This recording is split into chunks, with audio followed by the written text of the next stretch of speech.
Hello students, हम लोग करने वाले हैं class 12 physics chapter 1 electric charges and fields.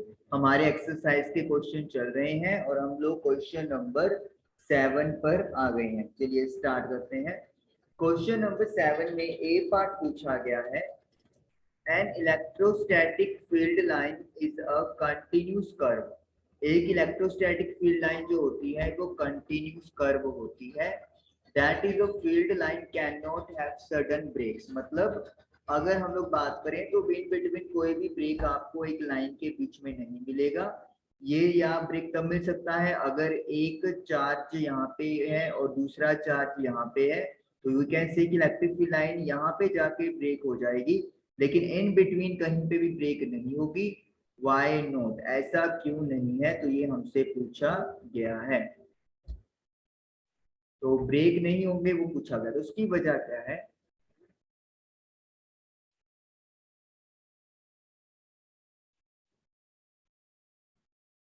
Because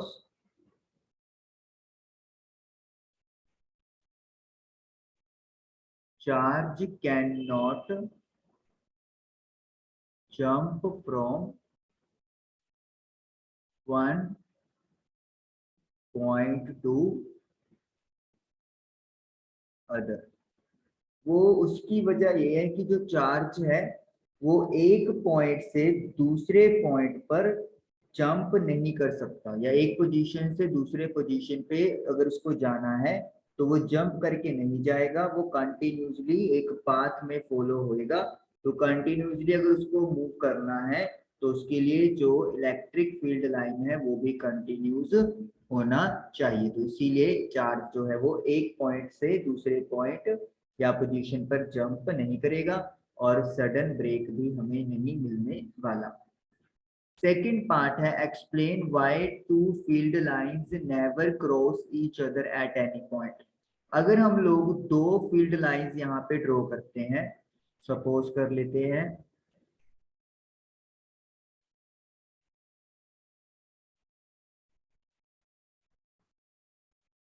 this is first field line and this is second field line. तो कहते हैं जैसे ही फील्ड लाइन हमने इंटरसेक्ट करवा दी, ये कर्व ए लगा लो, ये कर्व बी लगा लो, एंड दिस इज सपोज करो पॉइंट टी, जहां पे दोनों कर्व इंटरसेक्ट कर रही हैं। तो कहते हैं कि ऐसा कभी भी पॉसिबल नहीं हो सकता। वाई? उसकी वजह क्या है? जहां पे पॉइंट ऑफ इंटरसेक्शन है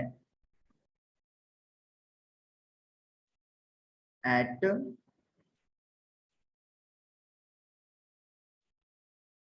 point of intersection T,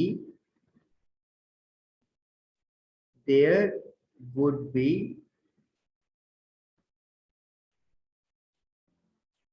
two tangents, one for curve A and other for curve B. तो एक कर्व ए के लिए टेंजेंट और एक कर्व बी के लिए जो टेंजेंट है वो बन जाएगी। जैसे एक मैंने यहाँ पे ये ब्लू लाइन से बनाया है और एक मैंने ये रेड लाइन से बनाया है, तो टू टेंजेंट्स जो है वो एक पॉइंट पे बन जाएंगी, इंडिकेटिंग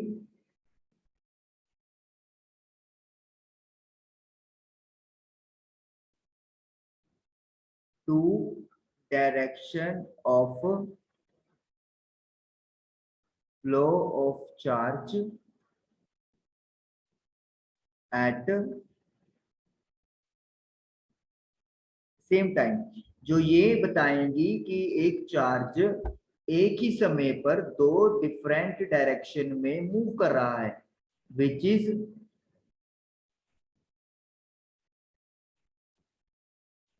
नेवर पॉसिबल। तो ये कभी भी पॉसिबल नहीं हो सकता। Hence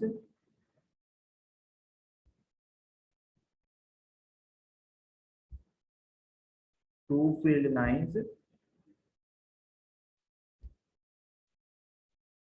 never cross each other. तो इस तरीके से कभी भी दो फील्ड लाइंस आपस में एक दूसरे को इंटरसेक्ट नहीं कर सकती, क्योंकि जिस पॉइंट पे वो इंटरसेक्ट करेंगी वहां पर दो टेंजेंट्स बनेगी, दो टेंजेंट्स मींस टू डायरेक्शन, और वो कभी भी पॉसिबल नहीं है। तो ये 1.7 हमारा कंप्लीट हुआ। 1.8 में देखिए क्या है।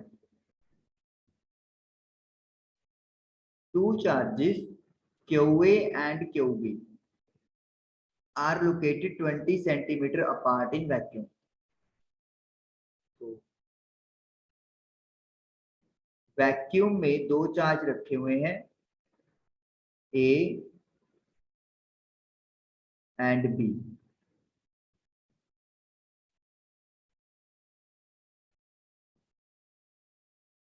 -3 एंड -3 µC, और इनके बीच की जो दूरी है वो 20 सेंटीमीटर है। What is the electric field at the midpoint O of the line joining AB joining the two charges? तो हमसे इलेक्ट्रिक फील्ड की वैल्यू पूछी है जो पॉइंट O पे है। O मिड पॉइंट है, इसका मतलब दोनों चार्जेस से इसका जो डिस्टेंस है वो 10 सेंटीमीटर है। ये आप पॉइंट A लगाएंगे और ये वाला पॉइंट हम लोग B लगाएंगे। तो चलिए सबसे पहले हम लोग इलेक्ट्रिक फील्ड 1 फाइंड आउट करेंगे ड्यू टू चार्ज QA। तो इलेक्ट्रिक फील्ड का फॉर्मूला जो होता है वो होता है 1/4πε0 Q1 Q2 divided by R square. What is R?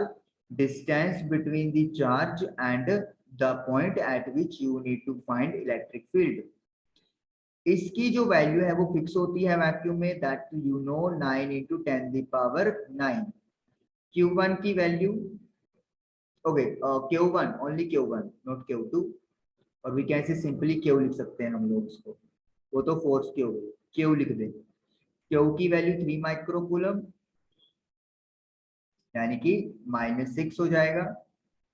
Upon distance, what is distance? AO का डिस्टेंस 10 सेंटीमीटर है, तो 10 सेंटीमीटर दो बार लिखना है। सेंटीमीटर को मीटर बनाने के लिए 100 से ऊपर डिवाइड करेंगे, तो जब 100 से डिवाइड करोगे तो वो ऊपर चला जाएगा, तो 0 0 कट कर देंगे, तो 9 × 3 हो गया 27 मल्टीप्लाई बाय 10⁹ 9 10 11, 11 में से 6 गया 5, तो 27 × 10⁵ आ गया। साइंटिफिक नोटेशन में बदलने के लिए एक डेसिमल पॉइंट लेके आएंगे तो वैल्यू जो पावर है वो इंक्रीज हो जाएगा। न्यूटन पर कूलम, तो न्यूटन पर कूलम ऐसा यूनिट होती है इलेक्ट्रिक फील्ड की। तो फर्स्ट चार्ज की वजह से जो इलेक्ट्रिक फील्ड है वो 2.7 × 10⁶ न्यूटन पर कूलम आई है। क्योंकि ये चार्ज पॉजिटिव है तो इसका जो इलेक्ट्रिक फील्ड होगा वो होगा आउटवर्ड। आउटवर्ड का मतलब क्या हो गया, जो डायरेक्शन होगी वो होगी लाइक दिस, जैसे मैंने एरो बनाया है E1, तो we can write along AO, A से O की तरफ आउटवर्ड। अब फाइंड करेंगे electric field due to charge at B। Same formula use होगा। अब देखिए जो चार्ज है उसको आपने पॉजिटिव ही लेना है, मतलब सिर्फ ये साइन कन्वेंशन में यूज होगा जिसकी बात करेंगे, अदरवाइज क्वांटिटी वाइज या मैग्नीट्यूड वाइज हमें नेगेटिव टेक ओवर नहीं करना। तो ये तो सेम चीज है, 9 × 10⁹ चार्ज भी हमारा सेम ही है, 3 × 10⁻⁻6 कूलम। नेगेटिव साइन जैसे मैंने अभी बोला आपको, ये सिर्फ साइन कन्वेंशन में यूज होगा, मैग्नीट्यूड में कोई इसका यूज नहीं करेंगे। डिस्टेंस 10 सेंटीमीटर है तो वही चीज सेम आ जाएगी। तो इट मीन्स हम लोग डायरेक्टली इसको भी क्या लिख सकते हैं, 2.7 × 10⁻6 न्यूटन पर कूलम। अब डायरेक्शन की बात करेंगे। देखिए डायरेक्शन क्या चीज है, जो पॉइंट बी पे चार्ज है वो नेगेटिव है।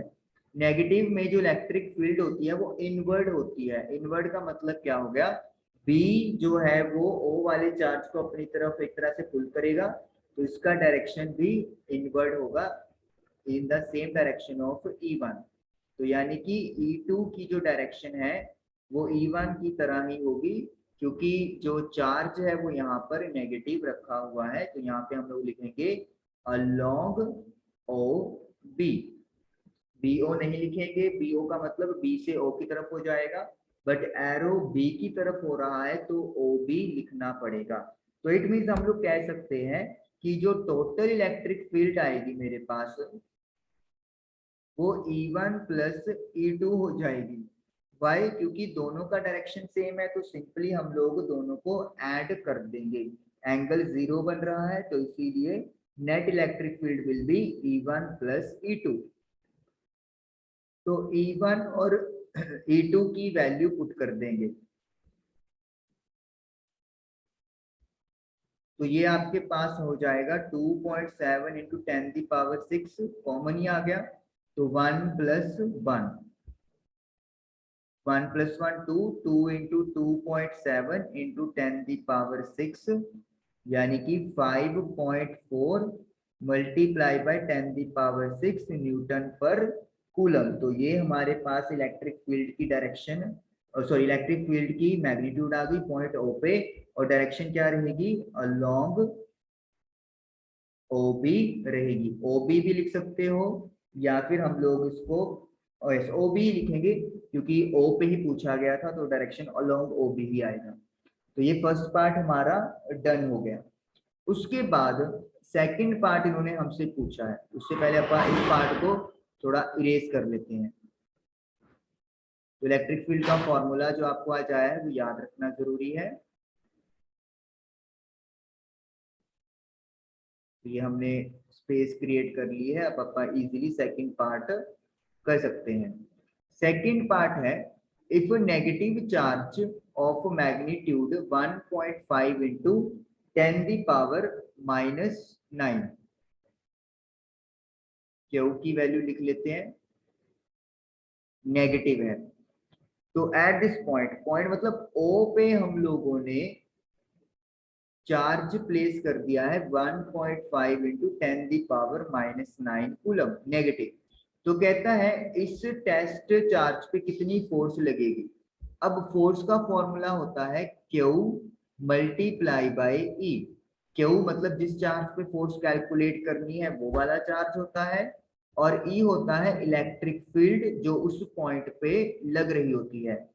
तो यहाँ पे भी जैसे अपन ने Q को साइन में कोई इश्यू नहीं है, प्लस ही लेंगे अपन मैग्नीट्यूड के लिए। इलेक्ट्रिक फील्ड कितनी आई है हमारे पास? ओ पॉइंट पे टोटल इलेक्ट्रिक फील्ड आ रही है 5.4 इंटू 10⁶, मल्टीप्लाई कर लेंगे अपन,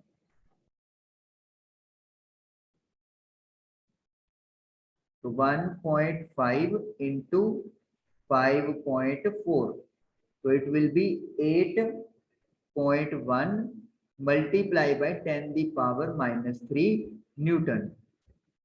फोर्स की एसआई इंटू न्यूटन होती है, तो यानी कि ये चार्ज 8.1 इंटू 10⁻⁻³ जो है वो एक्सपीरियंस करने वाला है, क्या चीज?